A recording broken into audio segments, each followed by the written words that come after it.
The amphitheater smelled like ionized copper and polite fear. 200 representatives of the Concord, a dozen species in a dozen pressure domes, watched the human delegation file in like a weather front you could point at on radar.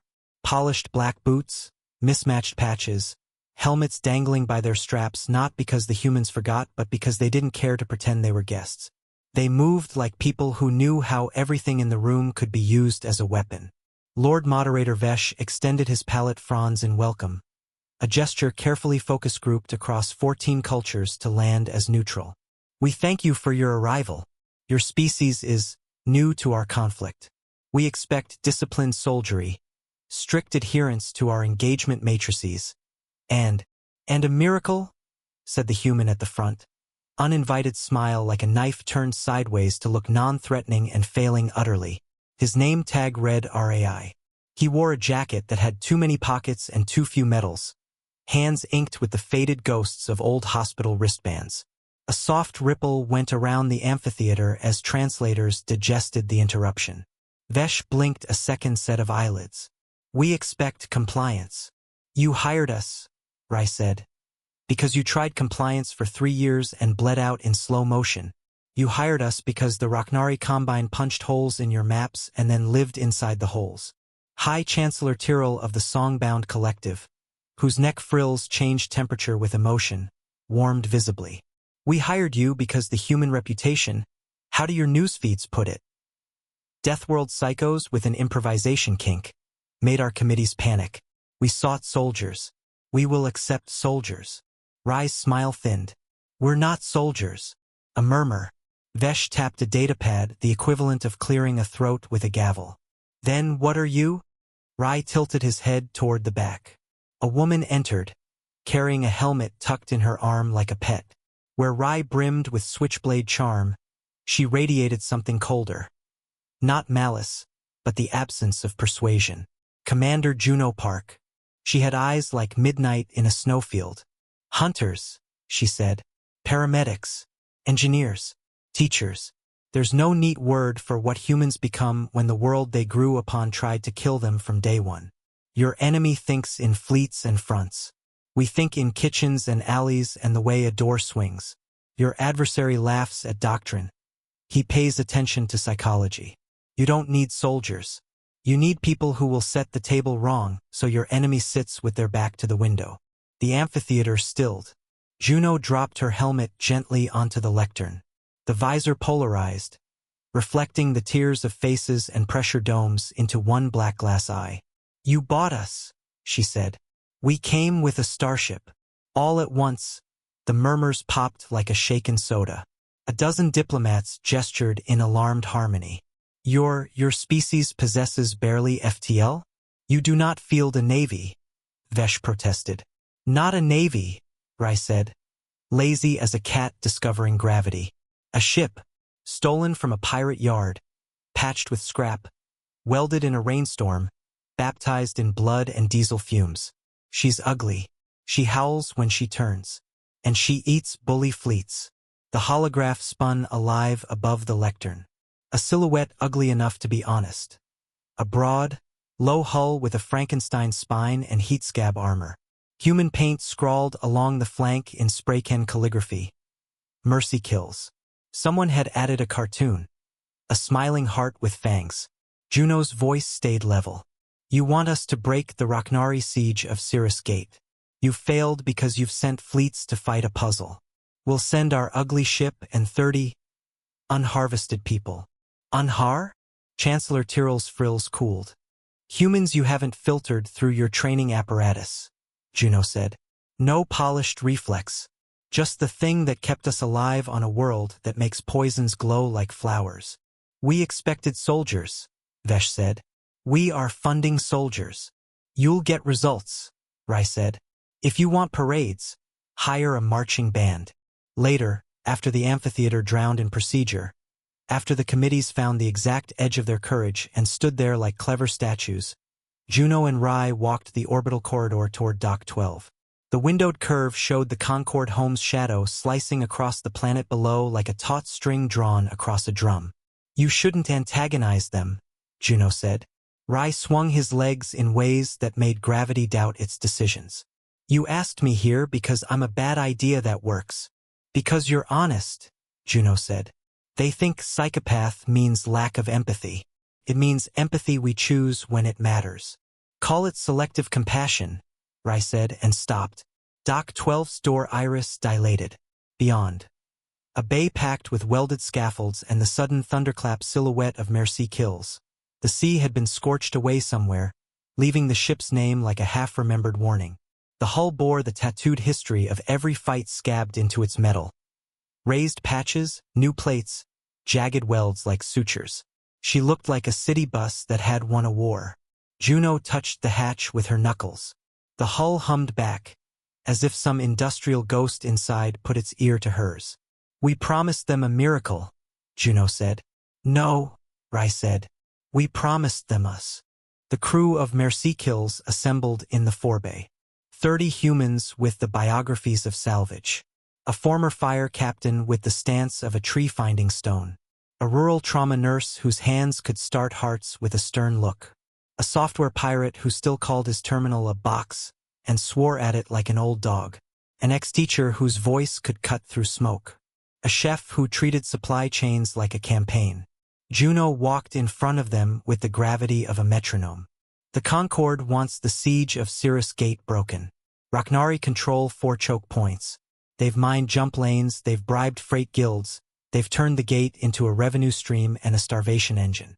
Concord tried frontal. We're going to be rude. Rai clicked a remote. The gate unfolded in hollow. A flower of braided gravitic rings around a blue star like a patient eye. Orbiting it, Raknari ships, sleek, wedge insect shapes with too much confidence in their own lines. Raknari doctrine, Rai said. Speed and spectacle. They out-accelerate you, they outframe you, they broadcast victory long before the fight ends so the story convinces your guns to agree. Their weakness. Pride. They cannot ignore a challenge that says, you are not the protagonist here. The crew smiled like they were registering for a fun run that would accidentally resolve a war. So we hack their frames? The teacher said. We hack their attention, Juno said. And then their frames. But first, the hull. Sarah. The former fire captain stepped forward. We're going to make this bucket uglier. Sarah led the refit like a choir practice in hell. Foam, gel, nets of cable and sacks of dry powder. Fire suppressant nested throughout like hidden lungs. Heat baffles handcrafted from kitchen sheet metal. In the engine room, Chef Diego reorganized storage the way generals reorganize maps, moving weight toward the axis, balancing the ship for the sort of maneuvers you only attempt when you'd rather feel alive than be considered sane. Rai and Kaito, the software pirate, rode a wheeled scaffold across the dorsal hull, stenciling giant letters between seams of welded scab. What if we wrote sorry on the belly? Rai mused. Too honest, Kaito said. Go with open wide. They settled on something simpler, a series of huge, high-contrast QR-like sigils that, when seen by Raknari hullcams and shunted into automated threat filters, resolved into a priority emergency medical broadcast. To a machine, MERCI KILLS would look like a hospital ship. To a Raknari officer, it would look like a glitch. Juno conducted the quiet symphony. In one compartment, the trauma nurse drilled the crew on airway and hemorrhage, find the red weather and make it stop. In another, Diego taught them how to turn a broken supply chain into stew for 1,000. In the dark of the bow, Rai talked psychology. Raknari, he said, pointer tapping the hologram of a wedge insect ship. Born serialists. One thing after another. Elegance worshippers. They hate messy. They avoid improvisation the way we avoid rabies. You want to tilt a Raknari? Force them to decide 2 things at once. Make them angry at a metaphor while their censors lie to them politely. He called up footage of old human wars. A medic who had pretended to trip in front of hostile fire to buy 2 seconds of aim wobble. A firefighter who had thrown a sofa through a burning window because the noise and new oxygen flow would move the flames as predictably as a cat following a finger. The crew listened without romantic awe. They were students of disaster. They drank from a terrible well and learned to make it a map. On day 4, Juno called them to the bay, where a new toy glinted with indecent promise. A harpoon. It wasn't called that in any of the forms filed with Concord procurement. On paper, it was a ballistic grapnel-anchored docking aid. In truth, it was a cannon that fired a monomolecular cable with a ceramic tooth on its tip, designed to bite a hull, then drag two ships into a reluctant conversation. Kaido patted the harpoon like a dog whose crimes you consider adorable. No one expects the boarding to start from that far out. Boarding. Vesh's envoy sputtered from the gantry where he'd come to perform oversight, a word that should have stayed in committee. You promised to disrupt the siege, not to pirate in our name. Language, Rai said gently. Diplomacy is word choice. War is also word choice. Juno stepped up beside the harpoon. You hired us to break a shape. You tried to pry it open with fleets. We're going to jam a spoon in the hinge and twist. Concord law forbids. Raknari doctrine forbids improvisation, Juno interrupted, voice clean as a line drawn with a ruler. We're not forbidding anything except losing. You can stop us at any point. She gestured at the bay doors. We'll even leave the toothbrushes we stole. Vesh's envoy creased. You are enjoying this. No, Juno said, and it wasn't a lie. I don't enjoy. I work. They launched at 0300 station time, when the Concord home's limbs still glowed blue and the station's windows reflected 100 unmade decisions.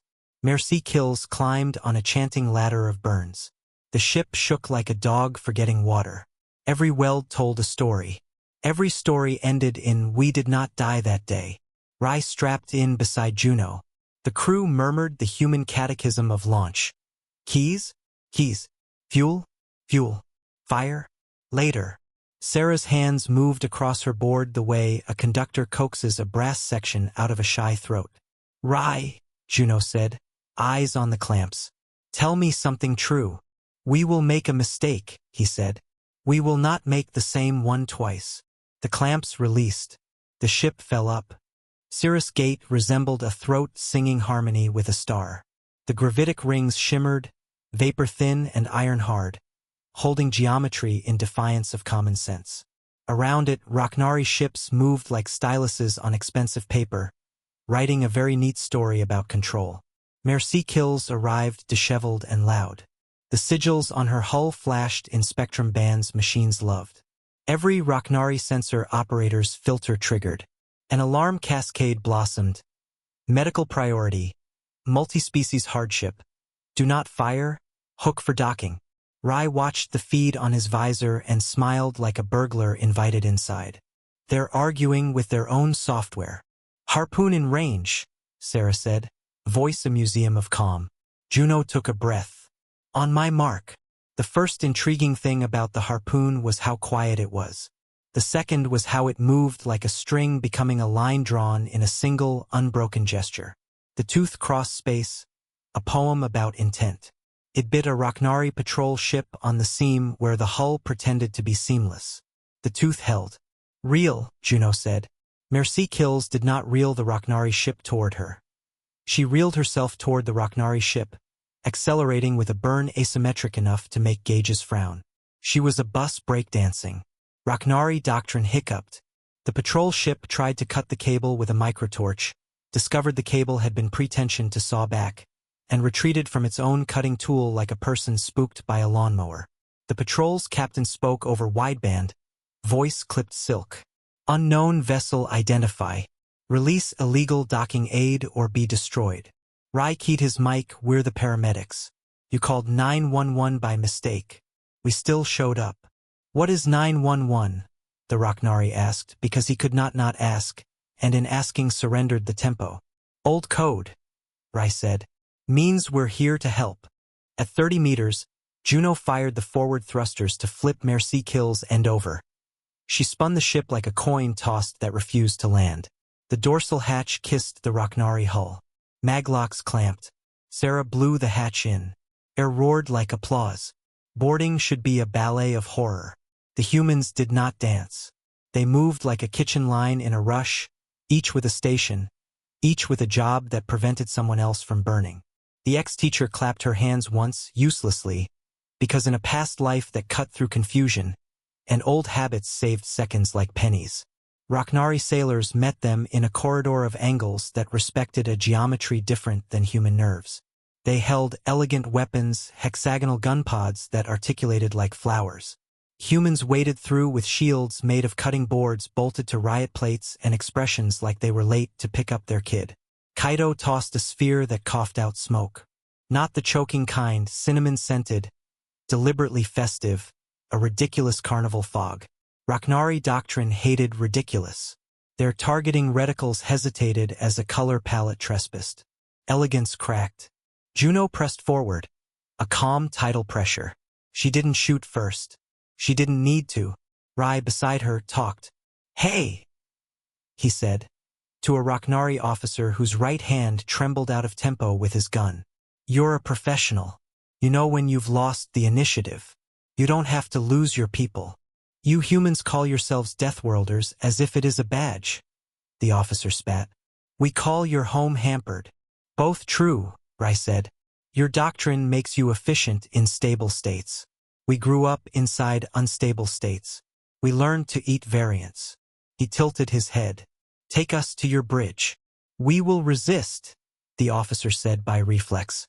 "We'll respect it," Juno said, and her voice made the paradox gentle. The officer shuddered, not in defeat but in the relief of someone allowed to choose the less tidy story. He lowered his weapon. Behind him, his crew, trained to mirror a captain's spine, followed with expressions that weren't quite resignation and weren't quite curiosity. The bridge opened like a lens. Raknari architecture adored lines that subtly converged on the captain's dais, just enough to make any subordinate feel like they stood on a slowly tilting deck. Humans noticed. Humans notice all the ways power is hidden right next to convenience. Juno stepped to the dais and did not stand on it. She stood to the side and peppered the space with her attention the way a chef salts everything at once. "You have 3 dreadnoughts covering the gate," she said mildly, as if discussing the weather. "We're going to borrow your ID to talk to them." "This is piracy," the helm officer whispered. "This is triage," Rai said. "Step away from the knives." Kaido jacked into the comms. He had hands like music transcribed into code. The Raknari encryption presented itself like a pretty riddle that never expected to be solved by someone willing to staple 2 answers together and call it a third. He injected the sigils from MERCI KILLS' hull straight into the patrol's beacon, wrapped it in a priority medical signal, and then did something impolite to an authentication cache. On the tactical display, the nearest dreadnought's portrait blinked with attention. Juno's voice flowed down the channel, perfect Raknari cadence reproduced by her translator. "Medical emergency aboard Patrol V7. Suspected biohazard. Containment breach probable. Requesting immediate quarantine corridor and suppressive fire on our docking parasite." The dreadnought responded with the calm of command. "Acknowledged. Vectoring hull lasers. Clearing corridor." "Now," Juno said, and Sarah, back aboard MERCI KILLS, threw the ship into a tumble the size of an apology. The harpoon cable snapped free. The hull lasers carved the patrol ship exactly where MERCI KILLS had been attached 30 seconds ago. Rai winced. "They're going to write poems about how rude that was." "Focus," Juno said. "We have 8 minutes before someone's doctrine reboots." They left the Raknari bridge intact, captain alive, crew stunned by the savage grace of a lie told to save them from a truth, that their captors could have vented them and didn't. The boarding team retreated like ghosts leaving a room the living didn't know was haunted. Back aboard MERCI KILLS, the crew moved with purpose we call joy when we're ashamed to call it relief. Diego passed steaming mugs because the human answer to triumph is hydration. The ex-teacher catalogued the Raknari crew's faces by features to hand to Concord amnesty later. Sarah patted a bulkhead like a horse after a jump. On the display, traffic around the gate fuzzed. Dreadnoughts argued in crisp packets, doctrine colliding with anomaly. For the first time in months, holes appeared in a net that had thought itself perfect. "Vector to the gate's service ring," Juno said. "We're going to push." "Push what?" Kaido asked. "The story," she said, "into a shape where hope fits." Cirrus Gate's service ring was not where battles happened. It was where technicians snuck cigarettes and debates about the best-tasting brand of vacuum-sealed coffee. It was where maintenance drones hummed poetry about grit. Raknari doctrine spared it a glance, then forgot it the way tyrants forget stairwells until someone runs on them with a flag. MERCI KILLS docked to a maintenance umbilical with a soft thunk and a chorus of bolts tightening like teeth finding familiar grooves. The crew spilled into the ring with kits that would have looked like a paramedic's garage sale. Pry bars, coil cutters, trauma shears, a laptop taped to a car battery, a roll of neon gaffer tape, a prayer book, a bread knife. Humans are at their most terrifying when they look like they're about to fix a sink. The plan had 3 verbs: hijack, jam, joke. Hijack. Kaido and Rai went to work on the gate story. Jump gates are computers with delusions of geography. They crave order like hungry gods. Kaido slid a language into the gate's throat that convinced it chaos could be catalogued, that irregular schedules were just shy regular schedules wearing a mustache. He wrote a sequence that made the gate believe priority lanes existed where the Raknari had not planned them back open. He did it without touching what kept ships from atomizing, because he was not reckless, merely impolite. Jam. Sarah and the ex-teacher organized choke points in the ring's corridors. Human portable jammers blur more than signals. They blur rhythms. Raknari squads coming to investigate found their helmet HUDs lag by 1/10 of a second in a way that made stomachs wonder about food poisoning. They entered firefights already lesser versions of themselves. Joke. Diego and the trauma nurse, who answered to Ani, set up a field hospital visible from every camera they could hack. They hung banners, real cloth, painted with the Concord symbol and the human handprint. They triaged anyone who stumbled in. Raknari, Concord refugees who had hidden in maintenance cavities. A robot with a dent it called embarrassing.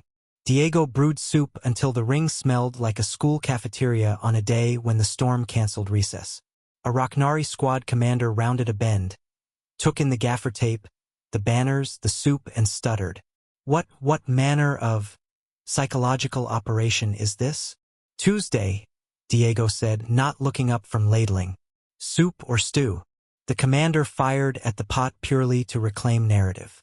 The round vaporized against an interceptor field Juno had placed with malice aforethought.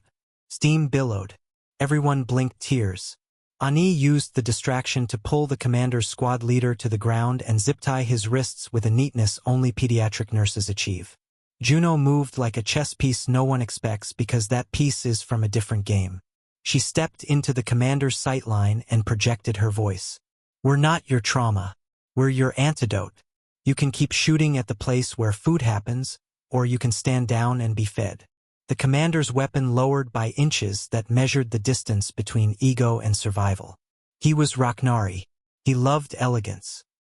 He wore a ribbon clipped to his armor that meant, indeed survived a thin place. He had trained for the precise rhythms of fleet warfare.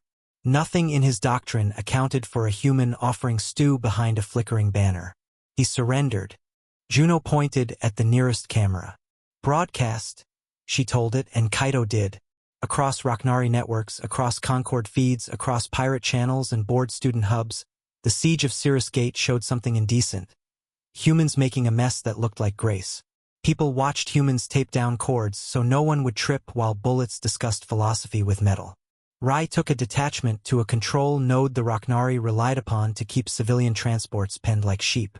He made contact with the captains, voices thin with hunger and time. "In 3 minutes," he told them, "you're going to burn through Gap 14. Your maps don't show Gap 14.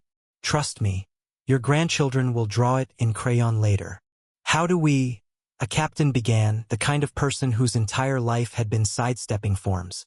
"Go," Rai said, and they did, because of how his voice held a shape that you could put your fear into and it would come back smaller, washed.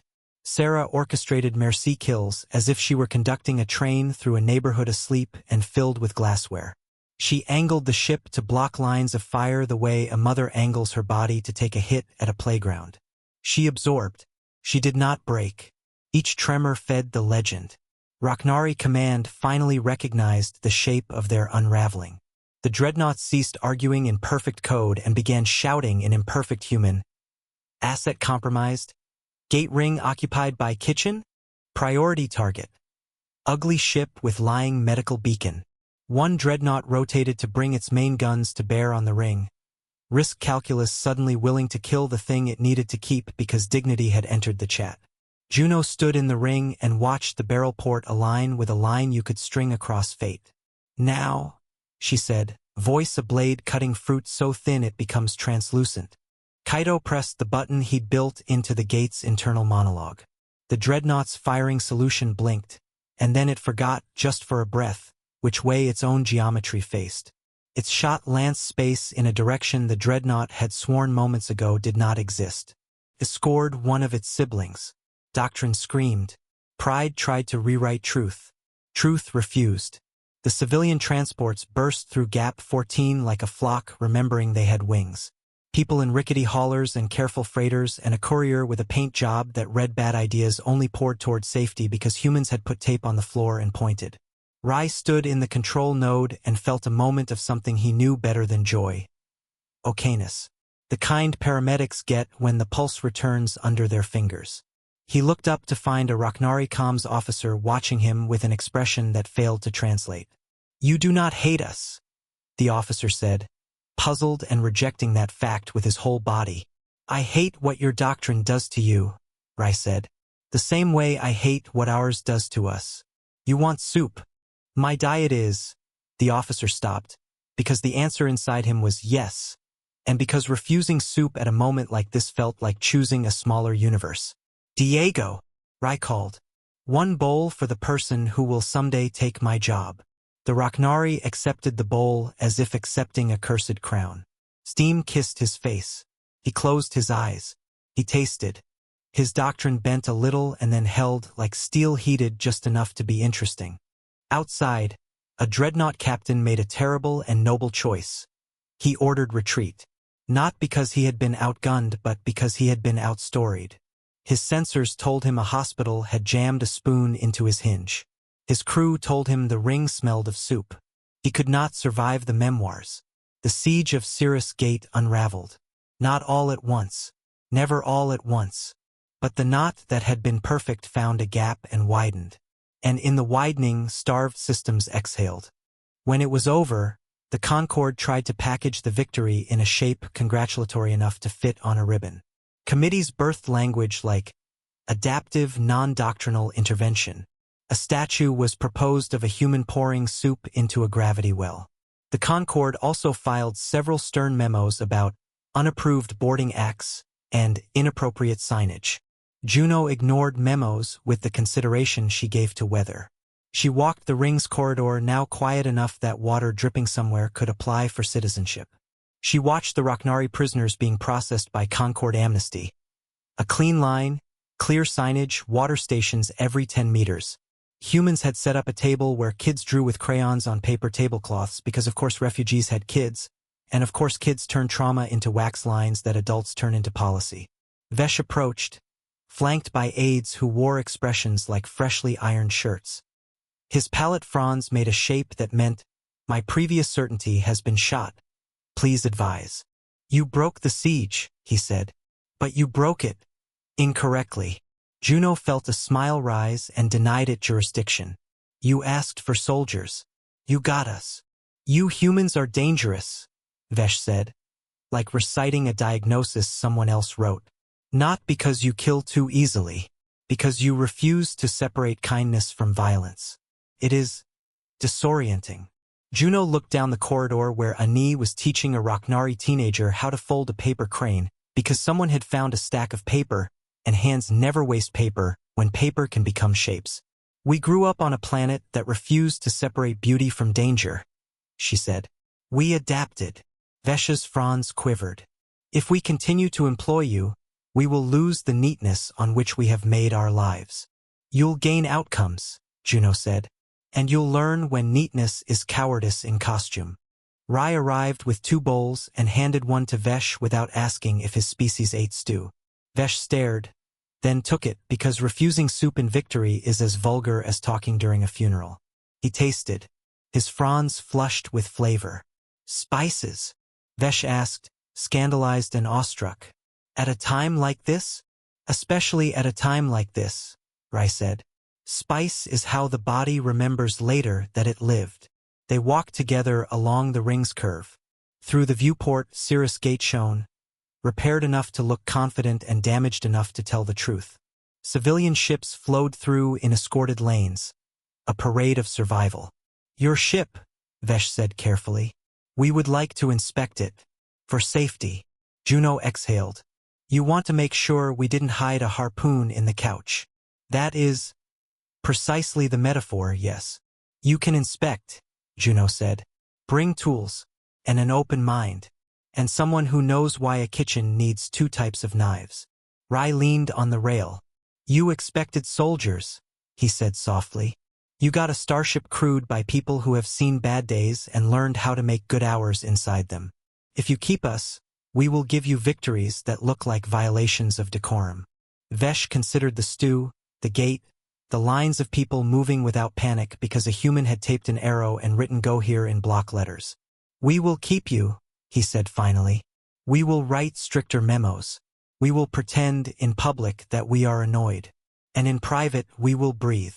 The Concord held a ceremony in the amphitheater with awards designed to be pinned on uniforms no human wore. Juno stood on stage and let a drone hang a medallion around her neck that would later live on a peg in the engine room. A prize the ship earned far more than she did. Speeches bloomed, each sentence carefully grown in the hothouse of compromise. People clapped in the key of relief. When it ended, the human crew drifted back to MERCI KILLS the way rivers remember a canyon. They moved through their ship, touching things in the secret manners of old sailors and new families. The hull hummed. The engines slept. The harpoon dreamed of lines. On the aft deck, where someone had painted a mural during the long nights of a repair stop, a bowl of soup floating among stars, a handprint. The words "Make good hours." Juno and Rai watched the Concord home's planet turn. "How many more?" Rai asked. "As many as it takes," Juno said. Rai nodded. "We should get better jokes. We should get better soup," Juno said.